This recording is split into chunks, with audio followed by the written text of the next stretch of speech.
Waylon Park, also known by the alias of the Whistleblower, was the main protagonist of the only DLC for the game Outlast. Mr. Park was for a time employed by the infamous Murkoff Corporation. During his time with the company, he saw many horrors and highly unethical treatment of illegal test subjects alike. However, his problem was that he possessed a conscience, which led to his most terrible stint of misfortune and arguably any employee's history. Waylon Park was really just your average man. Nothing extraordinary about him other than his strong moral compass and his intelligence.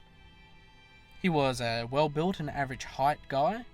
He was Caucasian, and besides these few facts, we don't really know all that much about his physical appearance, other than that he had short hair, indicated to us by the shadows he cast whilst in the game. Waylon Park was a gentleman, someone who held a lot of respect for others and human life in general, very empathetic. This was shown to us through the many notes he wrote throughout his time in the Mount Massive Asylum, as well as his decision to blow the metaphorical whistle on Murkoff due to their highly unethical treatment of the patients under their care. Beyond this, he was a family man. He cared very dearly and deeply for his wife and children, evident from all the notes either being written to them or about them.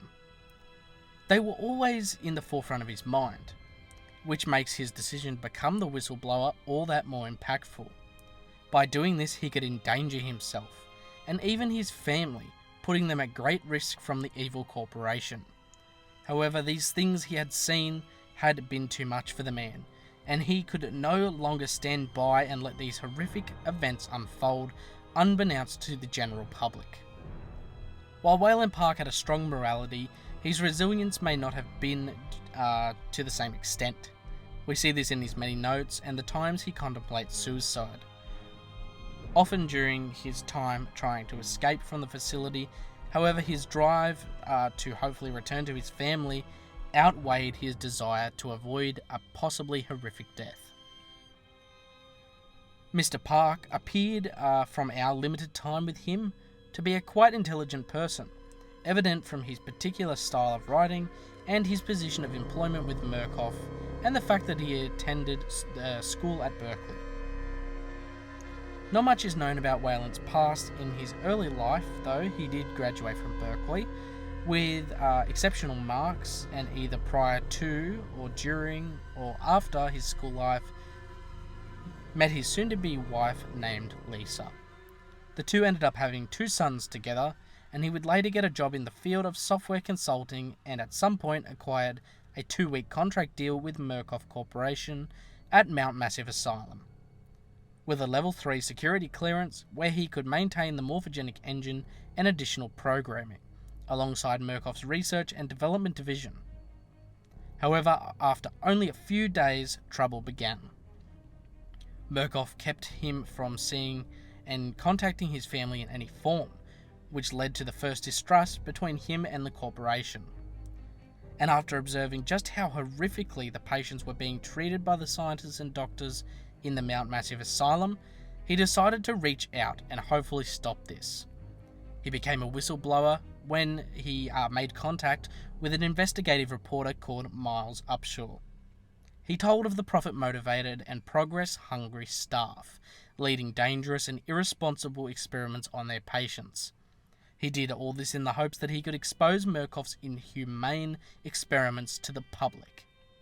So on the 17th of September 2013, Waylon decides to send an email from a server room to the freelance journalist Miles Upshaw, in an attempt to expose them to the public.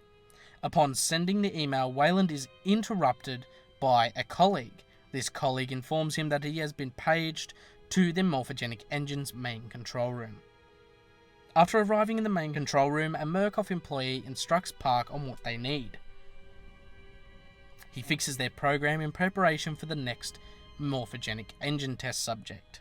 However, in the course of doing so, the test subject that was being brought into a separate testing room, separated from the control room by a thick glass paneling, rushed up to the panel. The test subject's name was Eddie Gluskin, and he managed to break free of his guard and make it to the glass between him and Mr. Park. Gluskin begs Park for help, but to no avail. There was simply nothing Park could do. Gluskin was moved into the experiment as the program was fixed and began to run. After his work, he promptly returned to the server room where he had sent the email to the journalist, Mr. Upshaw, about Murkoff. However, before he can retrieve his laptop, he is confronted by a man by the name of Jeremy Blair. Blair breaks his laptop and informs him that Murkoff found out about him blowing the whistle. The guards present with Blair proceed to beat him, whilst Blair details the severity of the situation. Blair informs him and explains as his punishment, he will be admitted to the project as an involuntary test subject. Following this, he is knocked out cold. Park awakens to see himself strapped into a chair, about to be subjected to a round of morphogenic engine tests. Luckily for Park, the Wall Rider chose the right time to break out of its containment. It went about causing power failures and mass death and destruction. Park's containment cell was unlocked due to the Wall Rider's interference, and Park is able to make a dash for safety. But unfortunately, no such thing was found, as Park makes his way through the facility, seeing the horrors inflicted on all the parties involved, inmates and staff alike, with the Wall Rider thrown in to really raise hell. Eventually he finds himself between other inmates and staff. Barely making it out of these particular situations, he continues through the facility and finds himself in the company of inmates that attempt to induct him into their way of thinking by joining them in killing the staff that had caused them so much pain and anguish. Refusing to partake, Park is spared by the variant inmates and left to leave the area. Immediately confronted by another hostile variant that chases and attempts to strangle him, Park escapes into a room, locking the door behind him and journeying into the ventilation system. Whilst in the vents, Park overhears the guards discussing a functioning short-wave radio located somewhere within the prison. Shortly after this, his journey to the radio begins. He witnesses further horrors along the way, between variants bashing people's heads in and other heads being microwaved by literal microwave ovens. Park really was getting to experience it all. Cutting through the kitchen, this shortcut led to Waylon making his first encounter with the cannibal. This horrific beast of a man struck terror into Park and pursued him for some time, eventually leading the two to the morgue, and once there, Park attempts to escape before being ambushed by the crazed cannibal once again. He is shoved against the morgue furnace as the cannibal attacks him. As the cannibal prepares to use a buzzsaw to cut open Park's throat, he stops as he notices that they are in the morgue, and he has a more interesting way of preparing his meal. Grabbing Park, he shoves him into the morgue's cremation furnace and locks him in order to cook him. Park struggles and begins to realise that this could be the end of the line. He quickly notices though that the opposing brick wall within the furnace was damaged. He attacks the damaged area ferociously and is able to successfully break his way out through the opposite side and into the church area of the morgue. Despite this, the cannibal had not yet thrown in the towel and would not allow his snack to escape that easily. Eventually escaping the area through a depressurized airlock, he moves into the recreation area, briefly dodging a final encounter with the hungry cannibal. The recreation area was located outside the bulk of the facility, containing a courtyard where everything was encased by a cloud of thick fog that distorted Park's vision. Crazed and terrified variants ran around aimlessly, scared and afraid of the ramblings in the dark. Park treads through the thick fog and eventually found himself at a basketball court, where the players were using a decapitated head as their ball. He attempts to leave the area, however, a set of dark variant twins block his path, forcing him to an alternative exit in order to continue looking for the operational radio. Finally, a stroke of good luck struck, as this path led directly to the radio where Waylon was able to call 911. To his great disappointment, Jeremy Blair makes himself present and brutally destroys the radio before Park can get a message out. After this, he attempts to kill Park, and still angered and driven to kill Mr. Park for his role in trying to expose Murkoff and Blair himself. However, before Blair can finish Park, he overhears the horrific growling and moaning of a savage beast approaching. Showing great fear, Blair makes his retreat, leaving Park to his supposed grisly fate. A mangled, lifeless body is then burst through an open door across from Park. As he makes a desperate attempt to hide, the infamous brute known as Chris Walker enters the room. He chases Park out of the prison and onto the outside tool shed. During the pursuit, Park makes a brief encounter with the individual Father Martin, who is in the process of writing "down the drain" in blood along one of the asylum's walls. Overhearing on the intercom that there is a safe haven in the administration block of the facility, he makes this his new objective, to reach it and finally escape this nightmare. Soon after, Park's path is blocked off by an electrified fence, and so he searches for the generator room to deactivate it. During his search, Park spots a grinning figure glaring at him for a brief moment behind a blacked-off door before leaving. Waylon eventually switches the electricity off, only for a variant to turn it back on again. He then quickly heads back to again deactivate it, which he does successfully, and is chased by a variant through the now unelectrified gate. He is chased into a building, then up to a water tower. He attempts to leap off the water tower's peak onto an old wooden balcony, a jump that he underestimates and plummets through the roof of the vacational block. He is constantly stalked yet again as he tries to escape this block, this time by a variant known as Dennis, a patient with multiple personality disorder, who mutters about a terrifying groom located downstairs in need of a bride. A friendly variant warns Waylon about the very same man before Dennis chases him deeper into the block, a part in which one of Dennis's personalities calls Gluskin's Hell. The grinning stalker and groom from before is revealed to be Eddie Gluskin. Gluskin flirts with Waylon, seeing him as a beautiful woman in need of marriage and the removal of his vulgar traits. With this, Gluskin makes a hasty pursuit for Park, with Park getting to see the house of horrors that was Gluskin's Hell. Bodies mutilated and left in unspeakable patterns of patchwork travesty. In an attempt to escape, Park climbs up an elevator shaft to which the ladder he was using broke apart under his weight, causing himself to fall to the ground and have a massive splinter from the elevator become embedded within his leg. Gluskin finally catches up and watches from above the pain Park had inflicted on himself. Gluskin takes this to heart, seeing this as an act something akin to suicidal rejection. Park was trying to rob Gluskin of a potential bride, and he had betrayed his love. Therefore, Gluskin had decided to kill him by activating the elevator to rise up and eventually crush Park. However, he is able to successfully escape by climbing down through the elevator shaft and now continues to limp through the block.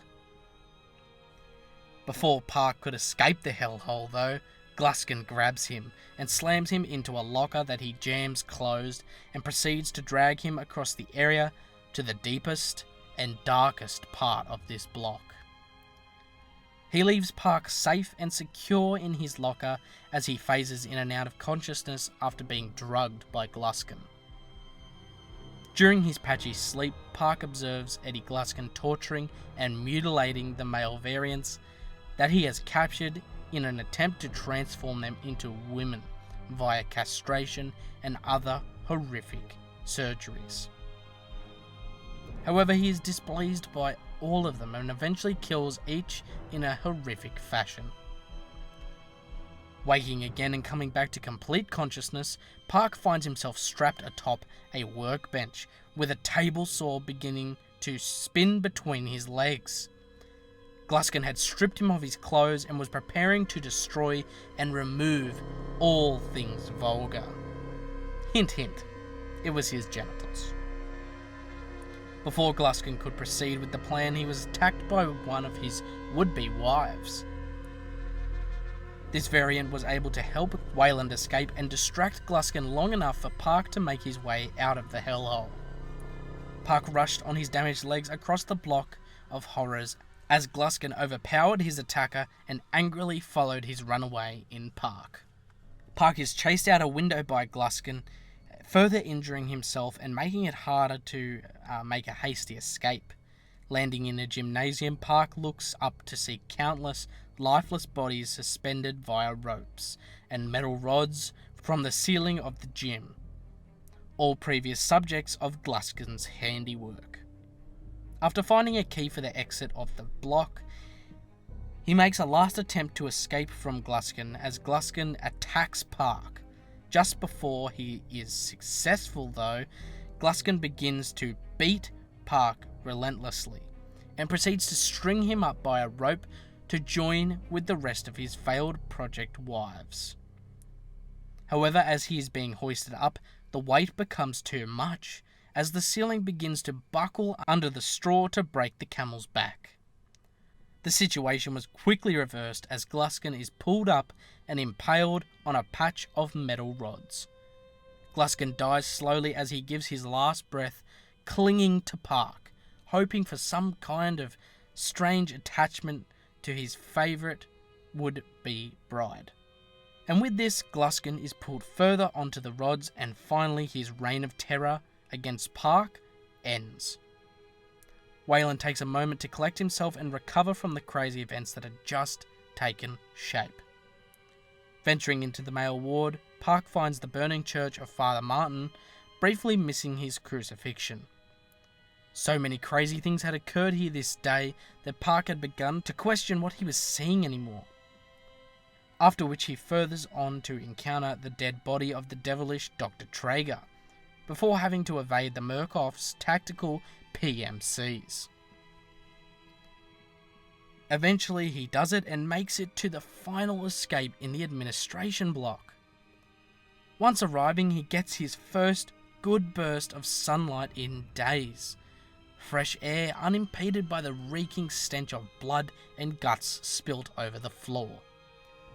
As he walked closer and closer to freedom, he noticed another. One Jeremy Blair was sitting by the exit door. Blair coaxed Park into a false sense of security, promising a truce between the two as Blair was physically injured. However, as Park got closer to assist his adversary double-crossed him, leading to Blair stabbing Park in the stomach. Park fell back in pain as Blair moved closer to finish the job. Just before he can though, the Wall Rider made a surprise appearance and quickly goes about dismantling Blair, bit by bit in the air before exploding his body. This results in Park being covered in a shower of Blair's remains. Despite the horrific turn of events though, the horrors were not over. Park clambered to his feet and pulled himself towards the exit. Moving out of the facility once and for all, he was bathed in beautiful, bright sunlight. He hobbled his way the entire length of the front courtyard of the facility until arriving at an unattended jeep, which belonged to Miles Upshaw. As Waylon Park entered the vehicle, he catches a glimpse of an entity, similar to the Wall Rider, forming close to the entrance of the facility. Not taking any more chances, Park hightailed it out of there using the jeep. The time between his escape and his leaking of the information and footage that he captured is mostly unrecounted. We do know that Park ditched Miles' van at Billy Hope's old hometown and went to find his family and go into hiding or protection due to the impending threat that was Murkoff Corporation and their dangerous retaliation. Park burned down his house, taking his family with him in a panic. Much later, Park meets with a fellow whistleblower by the name of Simon Peacock. This is in order to finally leak all the information and footage he obtained from the Mount Massive Asylum during his escape. Peacock warned him prior that if he leaked these materials, it would hit Murkoff hard, maybe even leading to some big permanent damage for the multinational conglomerate. However, there would be a cost. Park and his family were likely to never be able to show their faces in public ever again. Their lives were largely over, as Murkoff would not rest to discredit and retaliate. Faced with the possibly hardest choice of his life, he sat back in the chair with the computer, holding all the footage in front of him. All he must do was press the upload button and his life would be over. But a very powerful and very dangerous corporation would also be hurt, that they would never be able to do this to anyone ever again.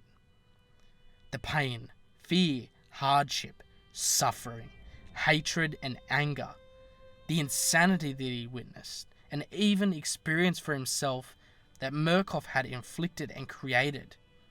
It had to be stopped from ever happening again. He raised his hand and pressed the upload button. He is doomed, but a part of evil was taken down with him. His decision to do this was given even more impact, considering that he cared so much about his family, above all else. So to choose the moral, yet family-damaging choice just shows how much the asylum had changed Park, and how much it made him realise that they needed to be stopped. In retaliation for this act, Murkoff made an attempt to discredit Waylon Park's upload by releasing outlandish and poorly written articles. However, this would seem to have little effect, as Murkoff fell not long after these events, leaving places like their Temple Gate facilities to fall apart in their absence. If you enjoyed this video, then make sure to like, subscribe and hit the bell notification if you never want to miss out on another upload from Project Archivist. If you want to support the channel, you can do so by becoming a channel member through the join button on the channel homepage. There is also a link in the description. And with that, that's all for today's video. Thanks for watching, and we'll see you guys in the next one.